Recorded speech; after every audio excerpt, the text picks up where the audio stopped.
Okay, I think it's 11:02 now, so I know people are busy. So I want to let me crack on. It's truly fantastic to see so many faces eager to explore the art, and I hope a little bit of science behind pricing, especially when pricing crosses borders. So a little under 20 minutes. I'm going to dive straight in. But first, I would like to show you a short video made by me and Bill. You're gonna start me up. Oh, this fella is going to change the world. Unbelievable. What are you doing in the name of international strategy? And why are you wearing an apron? I'm making a price visualizer, boss. You asked me to make a price visualizer. A price what-a-magizer?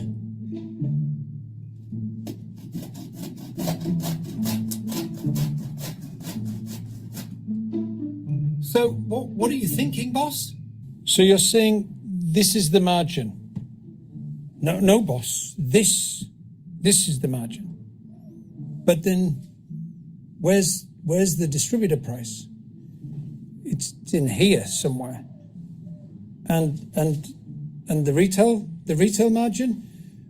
Well, I think it's in here. What, inside the shoe? I don't know. What if we take this away and just deliver that? Is that going to work? No, it's not going to work. What are we going to do? There has to be a better way. There has to be a better way. There has to be a better way. There has to be a better way. As a disclaimer, no shoes will actually be wasted as part of this presentation, and this shoe will be turned into the garden bed plodder. We at Deering and Associates, whomever we take international, we value your product and will always find it a home. Thanks for watching. You're gonna start me up. Oh. So, how do we think of all of that? I hope you like my little opener. I certainly enjoyed making it. It was a bit of fun. And what I was trying to do was trying to say to people, listen, this is how price can be visualized. Which part of this product is actually going to be yours at the end of the day after you finish giving all of your margins to retailers, distributors. So I wanted to start with a few challenges. Let me just go back one. So the challenges of the international space where it comes to pricing. So what are some of the challenges? Well, first and foremost, particularly here in Australia, it's common for brands to concentrate particularly on their domestic market. They set prices with a local focus. And rarely do we pause to consider how these prices might translate.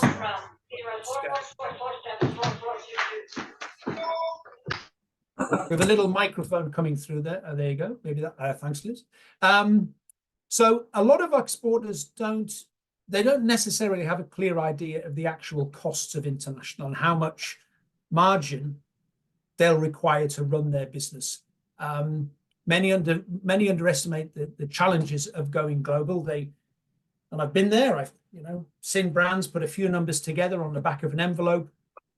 It looks okay, but they really don't know what they've done or where they are until the CFO comes in and he's got a piece of paper and he's looking at the margins on a spreadsheet and says, where has all the money gone?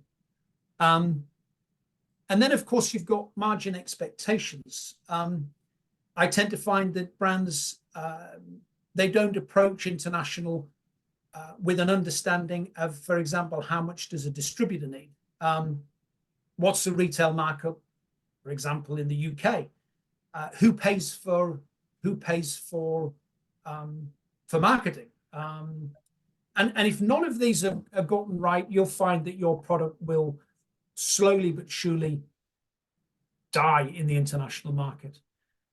So there's sort of three challenges: pricing, focus on home market, no idea where the margin breaks are on your pricing, and not really a good understanding of margin expectations. To throw it open just for, I mean, you can drop this in the chat box. What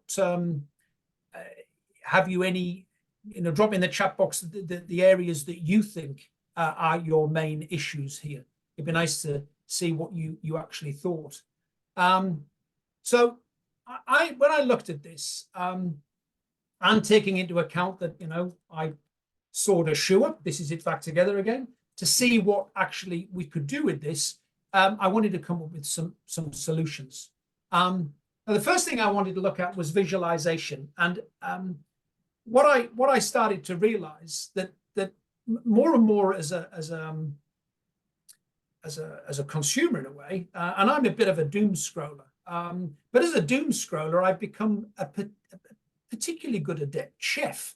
And I've been that by being held engaged for no longer than a minute and a half. Even though you add a bit of condensed milk to dry pasta with lemongrass and thyme, it doesn't seem to work. It doesn't seem to look to work when you watch it on the screen, and then you put it in the oven and you see it come out, and I'm hooked. I'd never have made that recipe if I'd read it, but because I've got the visual, I now will actually have a good understanding of how that end product is going to be made. It allows everybody to make informed decisions, in a way, because we all get the picture. No pun intended or pun intended. And we're not just talking about clarity when we do this, we're talking also about empowering our teams with a vivid narrative of the product's value. Now, why is this? Why do we gravitate towards visuals? Well, here's the scoop. Our brains are wired to process imagery at lightning speed. Now, I'm talking about 60,000 times faster than text. It's no longer just about pretty pictures. It's about connecting on a deeper level. When we share data visually, we're not just informing as brand owners, we are engaging, especially with the staff and those people who are integral to the success of that product, creating an emotional bond, effectively storytelling, where every graph and every chart tells a particular story. And also to sort of bring this first part of the webinar to sort of a conclusion, I think it's also about a transparency revolution, as I like to call it. Little anecdote, I've done a lot of trade shows over the years, and I've sat on a lot of trade shows. I've sat in a lot of pricing meetings and contract meetings with distributors, usually very jaded after the night before, but obviously a lot of that has sadly or goodly gone away. But what we've got now is, and what I realized on the stand is that everybody knew the pricing. The distributors knew the factory pricing. We all knew the retail margin. So it didn't. So by peeling back the prices, we start to show the customers as well as the staff the sheer the care, the innovation, and the effort that goes into everyday products. And again, I think it's about building trust, establishing credibility, and especially in those markets where every bit of transparency counts. And I think that is coming at us very, very quickly. So onto the price visualizer, and just a little bit of context before I bring it up. What you're seeing is a lead sheet. There's a lot more work behind this. This was done for a new shoe brand in Queensland. It was a new entrant into the sports market, and they wanted to educate their team, because they didn't make shoes. They wanted to educate their team on where the margins were, how it differed from their other products, and of course they wanted to do it without cutting up a shoe. So without further ado, I will now share with you another screen. 1 second.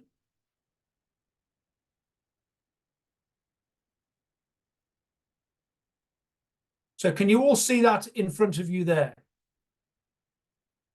Yeah, I think you can. Yep. Yep. Is that a nod? Good. So what we have got here, now again, there's a lot more behind this, but this was the client in question.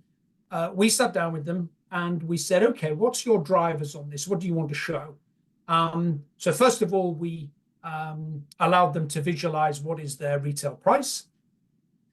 And then we put 8 fields down: their target FOB, their markup, what the retailer margin or what the retailer take was out of it, what the distributor take would be.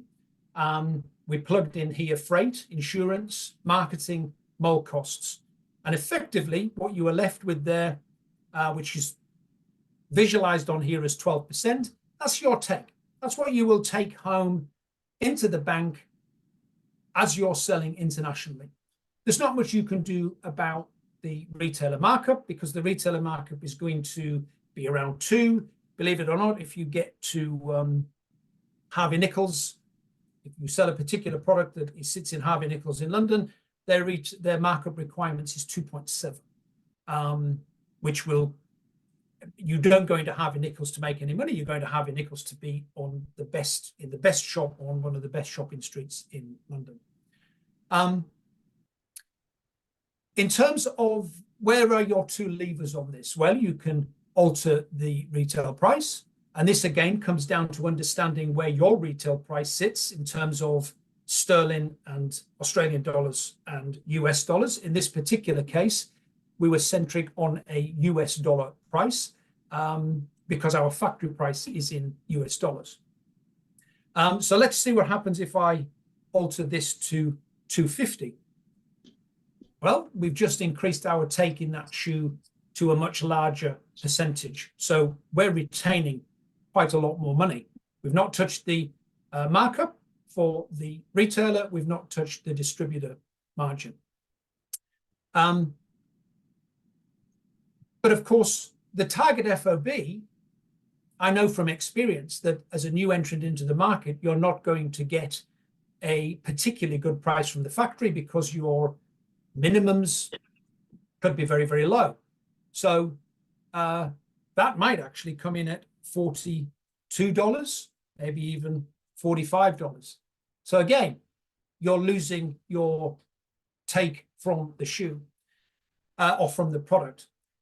So what this visualizer does, and we build this to your own bespoke requirements, is it allows people, all the staff within the company, to begin to understand where they can add value. So the freight and shipping, getting the quotes, you can add value there. Marketing, do we increase the cost of the marketing or do we put this back into the distributor margin?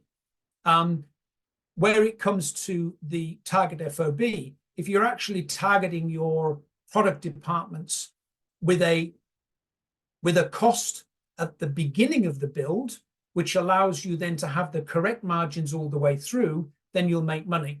But if you allow your product departments to just make a product with no target on the FOB, then undoubtedly your margins are going to be crunched and you'll have no choice but to raise your retail price or compromise your distributor with a margin that's too low for that company to actually build your brand in the international sphere.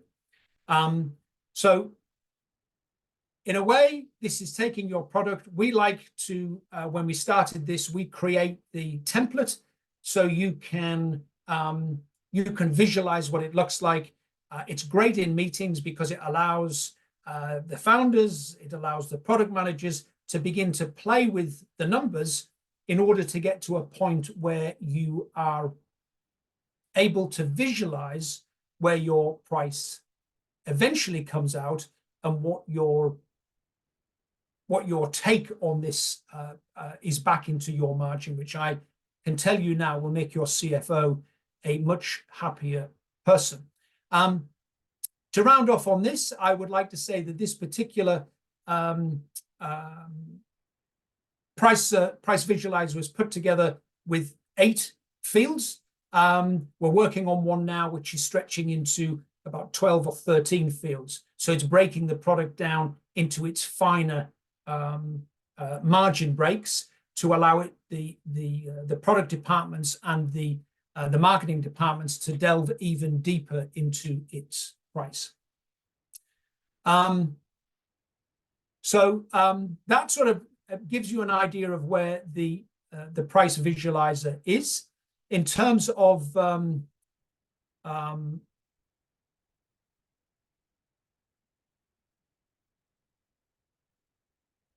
just moving on to the next little part of this. So that's the price visualizer. Are you all looking at the screen that's got price visualizer on it now? Yes, just on the white box. Yep.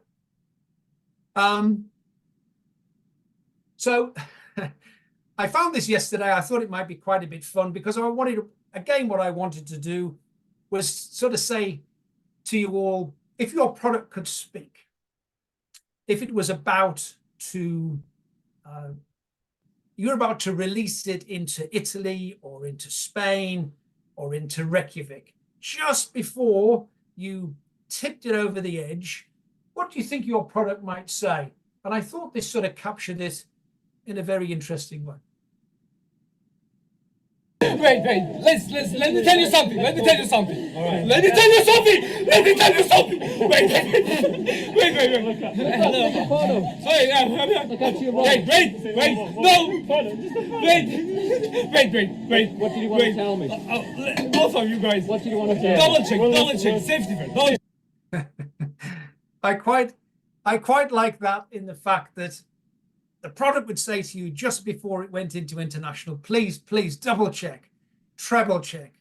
Please check that my margins are okay, because if my margins are not okay, I am going to fail. Or in this case, hit the bottom of the valley floor. And believe you me, he wouldn't survive, and neither would your product. Now, just for the disclaimer, no people hit the valley floor in this particular sketch. And if you do find it on YouTube, I'd recommend you have a very good look at it because it's very funny. All about checking just before you fall off a cliff. Wait. Let me tell you something. So, as we sort of come towards the sort of back end of the webinar, again, any aha moments that came out in that, anything that you want to share, please open your mic up if you wish, or drop it into chat. Anything that you thought in that sort of presentation of visualized pricing, anything that hit out to you to say, yeah, I get that. So this is Will here. I'm just surprised with the retail margins so high, like 50% almost. Is that? Oh yeah, yes, and believe you me, I've sold into some many years ago with a completely different hat on. I've sold into some very large retailers, and their margin take, and not only is their margin take very big, but they will fine you if you do not deliver at a particular time. So if you don't deliver at 2 o'clock on a Thursday as you've booked it in, and you're a small brand, maybe your distributor isn't a particular big distributor, and if they fail to deliver in, then they will be fined, and even more margin will be taken off them. But what I would say, and I won't go too much into it today, is that I was showing you one particular channel there. Of course, that was a B2B channel where you as the brand are selling to a distributor that is then on selling to a retailer. Of course, you can go direct to consumer. Now, if we did a direct to consumer price visualizer, you'd have to bring in third-party distribution. You'd have to bring in a lot more marketing investment, because traditionally the distributor does the marketing for you in their market. But you're right. I was being very kind at 2.2. In reality, it can often be a lot more. Again, and it depends on the product grouping and the product that you're in.